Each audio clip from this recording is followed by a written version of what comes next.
it was back in the start.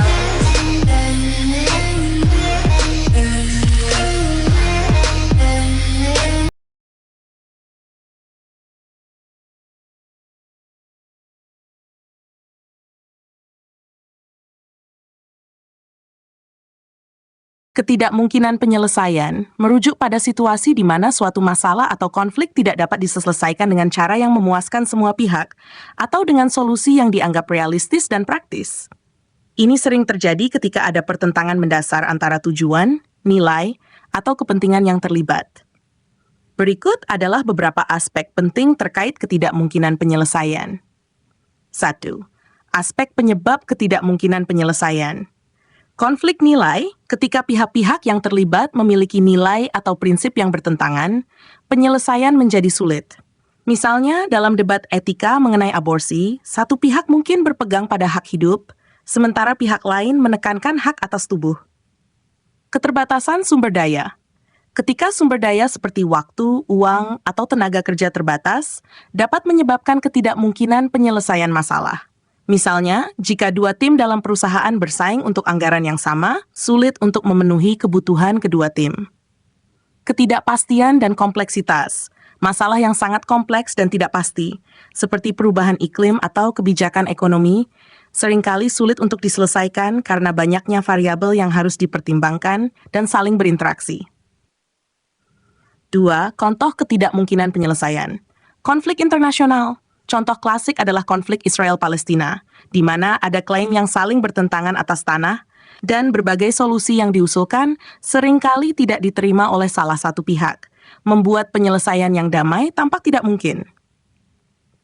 Dalam kasus warisan, anggota keluarga mungkin memiliki pandangan yang sangat berbeda tentang pembagian aset.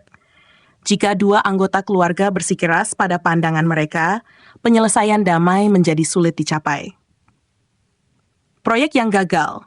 Dalam pengembangan perangkat lunak, jika tim pengembang dan klien memiliki ekspektasi yang bertentangan tentang hasil akhir, proyek dapat terhenti karena ketidakmungkinan untuk memenuhi kebutuhan semua pihak.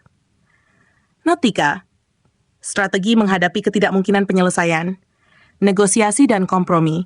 Mencari titik temu atau solusi kompromi yang dapat diterima oleh semua pihak, meskipun tidak memuaskan semua pihak sepenuhnya. Mediasi. Menggunakan pihak ketiga yang netral untuk membantu menyelesaikan konflik.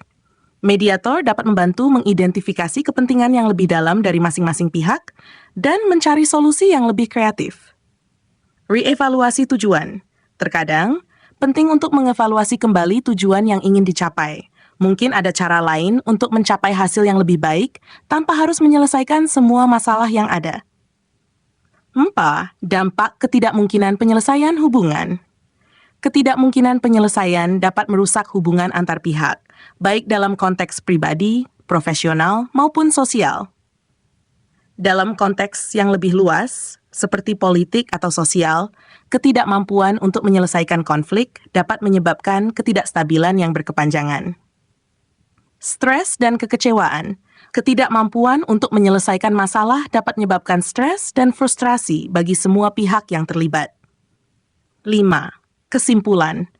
Ketidakmungkinan penyelesaian adalah realitas yang dihadapi dalam banyak konteks, baik dalam hubungan pribadi maupun dalam situasi yang lebih besar. Memahami penyebabnya dan menerapkan strategi yang tepat dapat membantu dalam menghadapi situasi sulit ini, meskipun tidak selalu menjamin solusi yang sempurna. Demikian, semoga bermanfaat.